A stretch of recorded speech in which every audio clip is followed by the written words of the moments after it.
कि इंडिया चुनाव लड़ेगी, सिंबल सेकेंडरी होगा।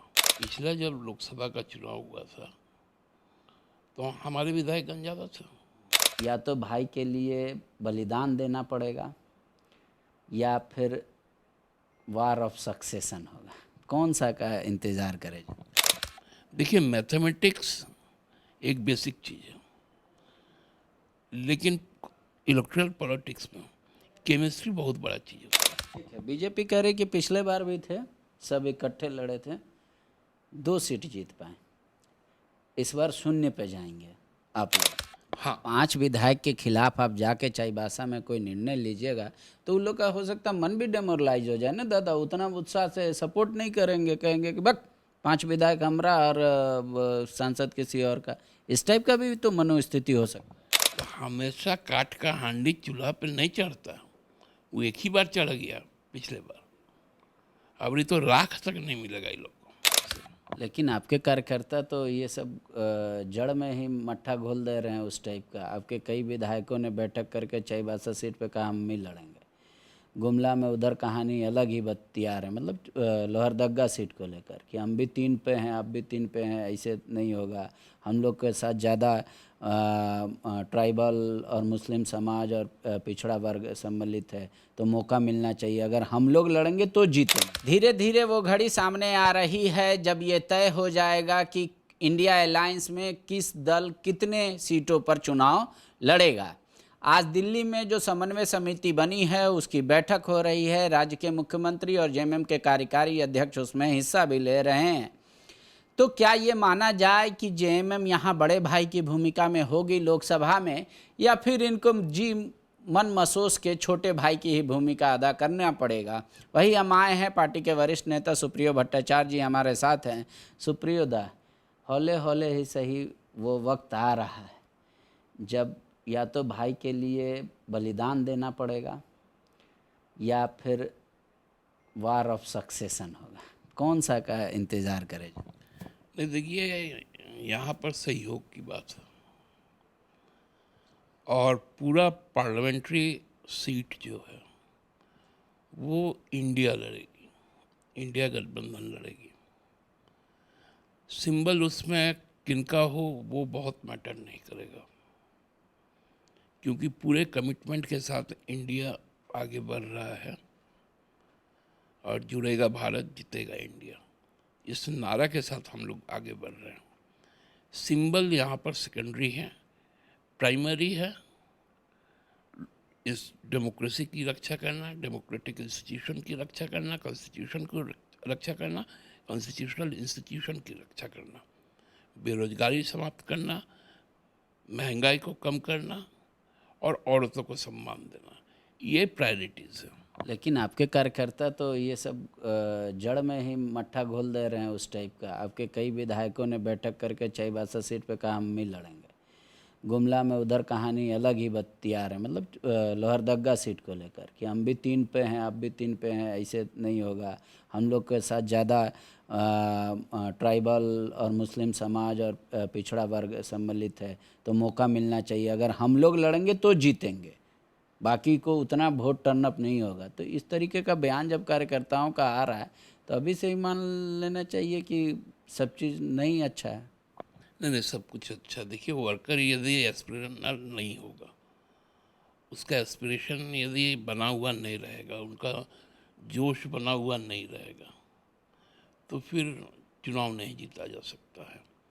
हाँ, 5 विधायक के खिलाफ आप जाके चाईबासा में कोई निर्णय लीजिएगा तो उन लोग का हो सकता मन भी डेमोरलाइज हो जाए ना दादा, उतना उत्साह से सपोर्ट नहीं करेंगे, कहेंगे कि बक 5 विधायक हमरा और सांसद किसी और का, इस टाइप का भी तो मनोस्थिति हो सकता है। नहीं, वो तो पिछले बार भी था ना। पिछला जब लोकसभा का चुनाव हुआ था तो हमारे विधायकगण ज़्यादा थे, तो ये मामला नहीं करता। मैंने क्या कहा कि इंडिया चुनाव लड़ेगी, सिंबल सेकेंडरी होगा और उस पर जो फैसला होगा वो कोऑर्डिनेशन कमेटी आज बैठेगी, कुछ रूपरेखा तय होगा, क्योंकि फिल्टर के आपके तरीके क्या है उनको तय किया जाएगा, मानक क्या है, जीत ही सबसे बड़ा मानक है, और जब वो मानक तय हो जाएंगे तो फिर सीट बंटवारे में कोई अड़चन नहीं आएगी। यही तो जीत है, इसकी परिभाषा। जीत का परिभाषा कैसे डिफाइन होगा? आप कहेंगे लगातार खुट्टी सीट आप हार रहे हैं, आप लगातार लोहरदगा सीट हार रहे हैं, इस बार भी आपको दे दिए तो नहीं होगा। और कहेंगे कि हम लोग मेहनत ज़्यादा कर रहे हैं, वो लोग 14 लोकसभा के प्रभारी की नियुक्ति कर दी है, संयोजक की नियुक्ति कर दी है कि वो लोग कोऑर्डिनेशन बना के और ज़मीनी रिपोर्ट देंगे। लेकिन एक खबर तो ये भी है कि CWC की बैठक जो तेलंगाना में होने वाली है, वहाँ कांग्रेस के तरफ से मांगा गया है कि भाई आप कितना सीट पे पार्टी लड़ने का इच्छुक है। तो वो लोग तो पुराना राग आलाप रहे हैं। देखिए, कांग्रेस क्या कर रही है ये कांग्रेस का अपना मामला है, हम क्या कर रहे हैं ये हमारी मामला है। आपने कार्यकारी अध्यक्ष को बोला कि हम इतना सीट पे हमारी पार्टी मजबूत है? मेरे कार्यकारी अध्यक्ष को मेरा असेसमेंट मालूम है, मेरे पार्टी का असेसमेंट मालूम है, उड़ीसा का भी मालूम है, बिहार का भी मालूम है, झारखंड का भी मालूम है, बंगाल का भी मालूम है, छत्तीसगढ़ का भी मालूम है। तो ये सभी चीज़ें को लेकर ही वो वहाँ पर पहुँचे हैं, और जब बात होगी तो हमारी तरफ से वो अपनी बात को रखेंगे, और उसके बाद जो फॉर्मूला तय हो जाएगा उस फॉर्मूले को मानने के लिए हम लोग सब कोई तैयार हैं। आप इतना सारा स्टेट आसपास का ले लिए जहां आपकी पार्टी है, लेकिन वहां तो आप विजिबिलिटी नहीं है आपका। किसने कहा? आप मयूरभंज पिछला लोकसभा का देख ले, वहाँ ठीक है बीजेपी जीती है, लेकिन हम वहाँ सेकंड पोजीशन में थे। छत्तीसगढ़, बंगाल, आप बिहार सब बंगाल में हम थर्ड पोजीशन में थे, वहाँ भाजपा जीत गई थी, तृणमूल सेकंड पोजीशन में था उत्तर बंगाल के सीटों में। तो इसलिए है नहीं, आप नहीं कह सकते, परिस्थितियाँ बदली हैं। देखिए, मैथमेटिक्स एक बेसिक चीज़ है, लेकिन इलेक्ट्रल पॉलिटिक्स में केमिस्ट्री बहुत बड़ा चीज़ होता है। उसी केमिस्ट्री का नया फार्मूला आरजेडी ने भी गढ़ा है, और वो कह रहे हैं कि कम से कम 2 सीट, दोस्ताना फस्ताना नहीं।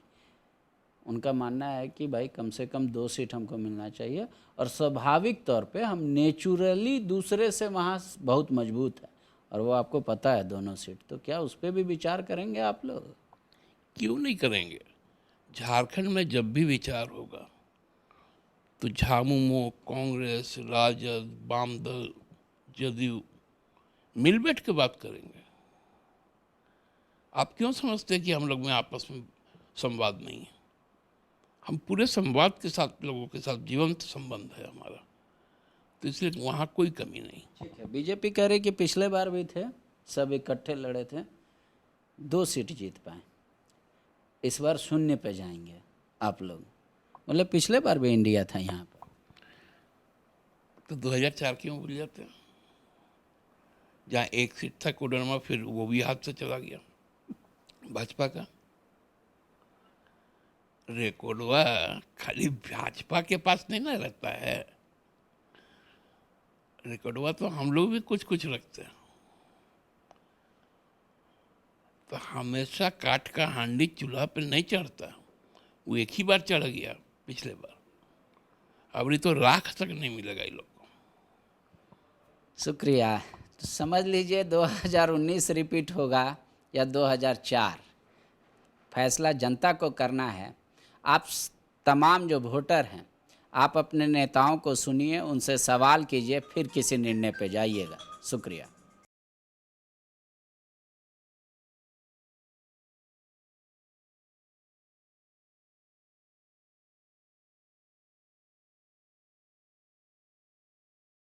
thefallowup.in. Like, share, and subscribe. www.thefallowup.in